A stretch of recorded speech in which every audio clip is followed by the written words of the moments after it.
चलिए अब अपन आगे बढ़ते हैं। प्रबंध को पेशा मानने के बाद कुछ लोगों ने कहा कि प्रबंध एक पेशा नहीं है। प्रबंध एक पेशा नहीं है तो क्यों नहीं है, इसके बारे में कहा गया यहाँ पर। इसके लिए कोई विशेष ज्ञान की आवश्यकता नहीं है। बिना ज्ञान प्राप्त किया वाला व्यक्ति भी कंपनी का प्रबंधक बन सकता है।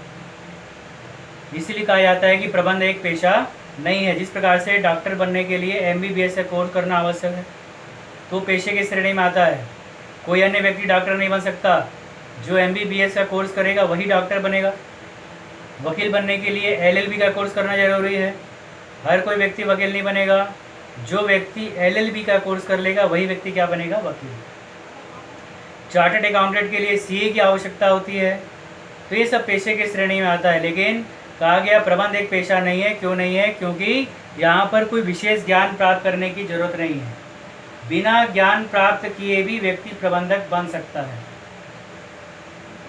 तो कहा गया यहाँ पर प्रबंध पेशा नहीं है। कारण प्रबंधक बनने के लिए कोई निश्चित नियम नहीं है। प्रबंधक बनने के लिए मैनेजमेंट का कोर्स प्राप्त करना ही अनिवार्य नहीं है।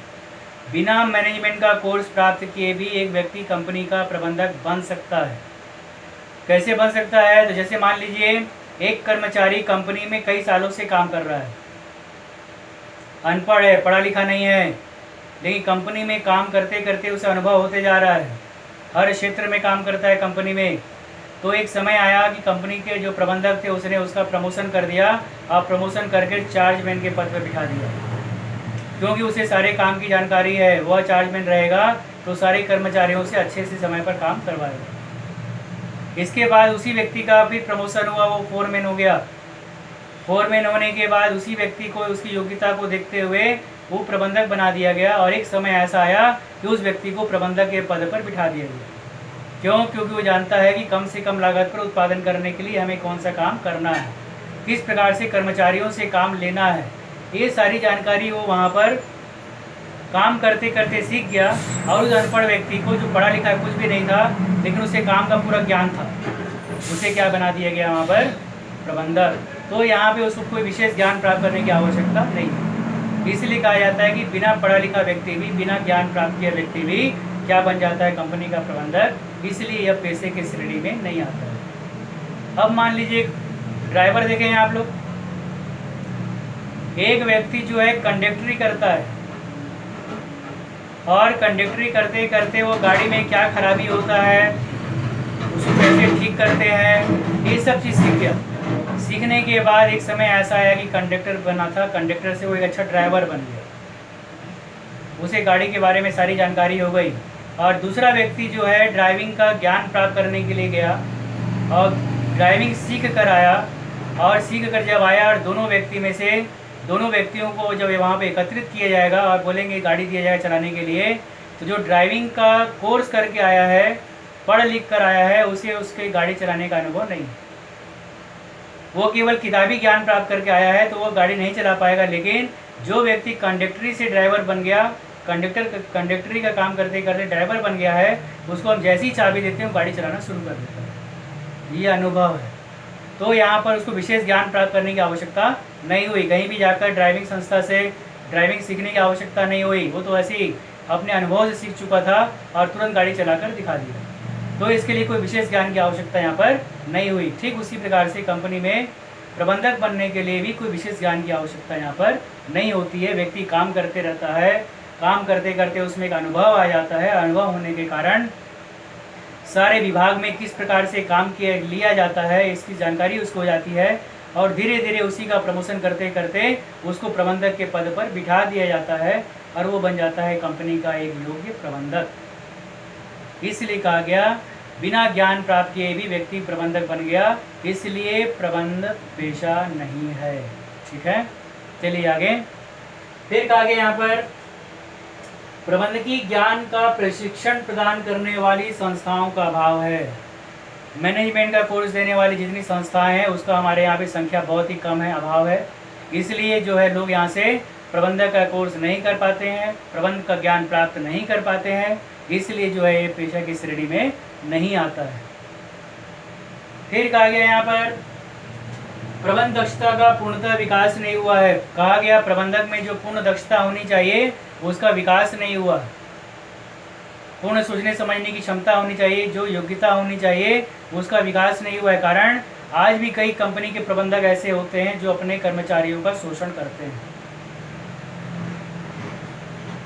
उनके दिमाग में केवल एक ही भावना होती है कि हमें लाभ मिलना चाहिए, भले कर्मचारी को लाभ हो चाहे ना हो। जब इस प्रकार की सोच आती है तब हम बोलते हैं कि उसमें दक्षता का विकास नहीं हुआ है, उसमें योग्यता का विकास नहीं हुआ है, क्योंकि उसे अपने कर्मचारियों को कैसे संतुष्ट रखना है उसके बारे में उसे कोई ज्ञान नहीं है। और जहाँ पे कर्मचारी संतुष्ट नहीं होगा तो संस्था के लिए, बताया था मैं, वो एक सिर दर्द बन जाएगा, और सिर दर्द बन जाएगा तो संस्था को हानि का सामना करना पड़ेगा। क्योंकि कर्मचारी व्यवसाय की संपत्ति होती है, और कर्मचारी को अगर हम संतुष्ट रखेंगे तो हमको हमारे लक्ष्य की प्राप्ति होगी। लेकिन अगर कर्मचारी ही संतुष्ट नहीं होगा तो हमको हमारे लक्ष्य की प्राप्ति नहीं होगी। तो इसलिए कहा गया प्रबंध में जो दक्षता होनी चाहिए उसका अभाव है। ज्ञान प्राप्त करके भी जो प्रबंधक के पद पर बैठ गया है उसमें भी आज दक्षता का अभाव है, योग्यता का अभाव है। तो योग्यता का अभाव क्या है तो समझ में आ गया। ज्ञान तो उसके में पर्याप्त है, लेकिन कर्मचारियों को कैसे संतुष्ट रखना है, कर्मचारियों से कैसे व्यवहार करना है, ये सब उसमें नहीं है। प्रबंधक के पद पर बैठते ही वो समझ जाता है कि मैं मालिक हूँ और एक कर्मचारी नौकर है, मैं आदेश दूंगा, ये मेरे आदेश का पालन करेंगे। मानवीय व्यवहार करना छोड़ देता है, मालिक और नौकर की भेदभाव आ जाती है यहाँ पर, और कर्मचारियों को हेय दृष्टि से देखना शुरू कर देता है। इसी का परिणाम होता है कि कर्मचारी का मनोबल क्या हो जाता है, कम हो जाता है, और जो लक्ष्य मिलना चाहिए उस लक्ष्य की प्राप्ति वहाँ पर नहीं होती। इसलिए कहा जाता है कि प्रबंध एक पेशा नहीं है। ठीक है, आगे आचार संहिता का अभाव। आचार संहिता मतलब जो बताया अभी, मानवीय व्यवहार का अभाव। आजकल के प्रबंधक अपने पद को ग्रहण करते ही समझते हैं मैं मालिक हूँ और मैं जिसको आदेश दे रहा हूँ ये सब कर्मचारी है, मैं इससे जिस प्रकार से भी व्यवहार करूँगा, जैसा भी आदेश दूंगा, इसे उसका काम करना है। और इस प्रकार से वहाँ पे अब शब्दों का भी प्रयोग कर देते हैं। कभी कभी चपरासी को चपरासी की दृष्टि से देखते हैं और बड़े अधिकारी को बड़े अधिकारी की दृष्टि से देखते हैं। और ये आचार संहिता का अभाव होने के कारण जो नीचे पद पे काम करते हैं उनसे अच्छा व्यवहार नहीं होता है, और अच्छा व्यवहार नहीं होने के कारण उनका जो मनोबल बढ़ना चाहिए वो मनोबल वहाँ पर नहीं बढ़ पाता, जिसके कारण संस्था को हानि का सामना करना पड़ता है। देख लीजिए आप कहीं भी जाके आज बड़ी बड़ी कंपनी में प्रबंधक अपने कर्मचारियों से कभी दो बात भी ठीक से नहीं करता है, कारण उसे घमंड है अपने पद का कि मैं प्रबंधक हूँ और ये जो काम कर रहा है नीचे वो सब कर्मचारी हैं। यही आचार संहिता है। अगर इसका पालन नहीं होगा यहाँ पर तो हम चाह कर भी कितनी भी अच्छी मशीन लगा लें, कितना भी कच्ची सामग्री खरीद लें अच्छी क्वालिटी का, फिर भी हमको हमारे लक्ष्य की प्राप्ति वहाँ पर नहीं होती है। कारण मानवीय व्यवहार की कमी है। मानवीय व्यवहार करोगे तो कर्मचारी प्रेरित रहेगा, मनोबल बढ़ा रहेगा और तुरंत आदेश का पालन होगा और जो लक्ष्य है हमारे पास उस लक्ष्य की प्राप्ति होती है। लेकिन आजकल के प्रबंधक में इस मानवीय व्यवहार की बहुत कमी पाई जाती है। वो अपने कर्मचारी को हमेशा नौकर की दृष्टि से ही देखता है, इसलिए कर्मचारी का मनोबल कभी भी नहीं बढ़ता और लागत क्या होती है, बढ़ जाती है। ये समस्या है। फिर देखते हैं आगे अपन, प्रबंध में सेवा भाव की कमी है। आजकल के प्रबंधक में जो है कहा गया सेवा भाव की कमी पाई जाती है। कैसी सेवा भाव? सबसे पहले तो यहाँ कहा गया कि कंपनी के प्रबंधक का मुख्य उद्देश्य होता है कम से कम लागत पर अच्छी वस्तु का निर्माण करना और कम मूल्य लेकर, कम लाभ लेकर ग्राहकों के बीच में उस वस्तु को बेचना, जिसके कारण उपभोक्ताओं को कम से कम मूल्य में वस्तु की प्राप्ति हो जाए। लेकिन आजकल के प्रबंधक के मन में ये सेवा भावना समाप्त हो चुका है। उसके मन में केवल लाभ कमाना है।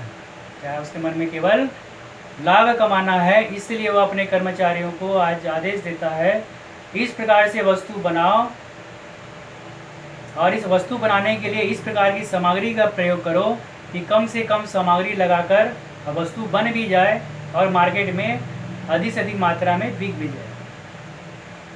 तो घटिया माल बनाता है। कैसा माल बनाता है?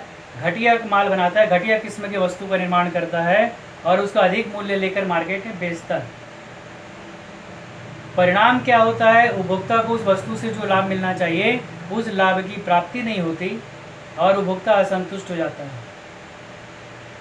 एक बार उपभोक्ता धोखा खाएगा, दूसरे बार धोखा खाएगा, तीसरे बार उस कंपनी का वस्तु खरीदना बंद कर देगा और फिर उस कंपनी को वहाँ पर हानि का सामना करना पड़ता है। तो सेवा भाव की भावना जो होनी चाहिए आजकल के प्रबंधक में, वो सेवा भाव की भावना नहीं है।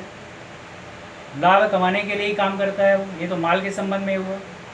फिर जो है वहाँ पर जो कर्मचारियों को रखता है अपनी संस्था में, तो देखता है कि ये कर्मचारी आज 4 साल से काम कर रहा है, 5 साल से काम कर रहा है, इसका वेतन हर साल हमको बढ़ाना पड़ रहा है और ये वेतन बढ़ाने के कारण मेरे को जो है या मुझे जो है लाभ में कमी हो रही है, तो तुरंत क्या करता है, अपने कर्मचारियों की छटनी करना शुरू कर देता है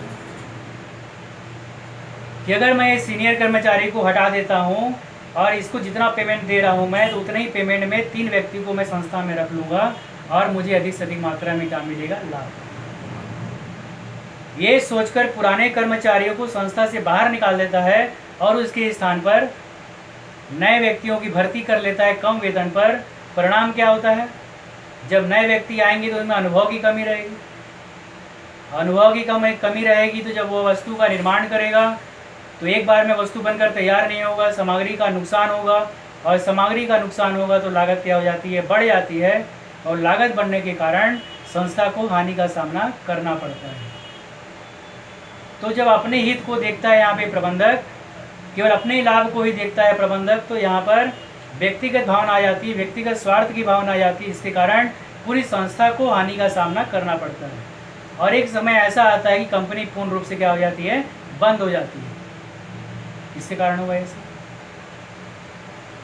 प्रबंधक के कारण, क्यों? क्योंकि उसके अंदर सेवा भावना की कमी थी, उसके अंदर स्वार्थ की भावना थी कि केवल मुझे लाभ मिले, कर्मचारियों को लाभ ना मिले, उपभोक्ताओं को लाभ ना मिले। ये सब भावना होने के कारण उसने यहाँ पे घटिया माल का निर्माण करवा दिया, उपभोक्ता असंतुष्ट हो गए। उसने यहाँ पे सीनियर कर्मचारियों की छटनी करवा दी, नए कर्मचारियों को कम वेतन में भर्ती कर लिया, अनुभव की कमी थी उनमें और उन लोगों ने सामग्री का नुकसान कर दिया, जिसके कारण संस्था की लागत क्या हो गई, बढ़ गई। इस प्रकार से काम करने के कारण संस्था को हानि का सामना करना पड़ा और एक समय ऐसा आया कि कंपनी पूर्ण रूप से क्या हो गई, बंद हो गई। तो कहा गया यहाँ पर स्वार्थ की भावना से काम करने के कारण प्रबंध पेशा की श्रेणी में नहीं आता है, इसलिए कहा गया कि प्रबंध जो है एक पेशा नहीं है। यही बात में तो हमको यहाँ पे ध्यान रखना है, एक ही पहलू के 2 चीज़ें हैं यहाँ पर, प्रबंध पेशा है तो क्यों है और पेशा नहीं है तो क्यों है। आगे बात समझ सबको। इतना करने के बाद इसकी आगे बताएंगे आपको, लेकिन जितना होते जा रहा है उसको आप लोग को अपना नोट करते जाना है। पढ़ने के बाद उसको क्रमवार पॉइंटवार लिख के उसको अपने शब्दों में वर्णन भी करना है, तब आपका नोट्स तैयार होगा और आपको याद करने में भी सुविधा होगी। इस बात का ध्यान रखेंगे, सब अपनी कॉपी कंप्लीट करेंगे। इसके पहले भी मैं बोला था, फ़ोन भी किया कई बार कई जनों को कि अपना उपस्थिति दर्ज करवाएं, लेकिन अभी तक किसी ने अपनी उपस्थिति दर्ज नहीं करवाई। 4-5 व्यक्ति जो हैं, बच्चे जो हैं, वो मोबाइल में मैसेज भेज देते हैं, लेकिन बाकी का कुछ अभी जानकारी नहीं मिल पा रहा है कि वो लोग पढ़ रहे हैं कि नहीं पढ़ रहे हैं। इसलिए आप लोगों से फिर से एक बार कह रहा हूँ मैं कि डेली जो आपको मिलता है वीडियो, उसको पढ़िए। पढ़ने के बाद तुरंत मेरे व्हाट्सएप नंबर में अपना नाम लिखकर भेज दीजिए, ताकि मुझे समझ में आ जाए कि आप लोग मुझसे जुड़ गए हैं। इस बात का विशेष ध्यान रखेंगे। इसको बैंकिंग का अध्ययन करेंगे, अध्ययन करने के बाद जब मेरी बात को आप सुनेंगे तो इस बात को ध्यान रखना है आपको कि तुरंत मेरे व्हाट्सएप नंबर में अपना नाम लिखकर भेज देंगे, ताकि मैं समझ जाऊंगा कि आप जो है मेरे साथ जुड़ गए हैं, पढ़ रहे हैं। और कोई समस्या भी होगी तो आप मुझसे पूछ सकते हैं, ठीक है। इसके बाद आगे आपको बताते हैं।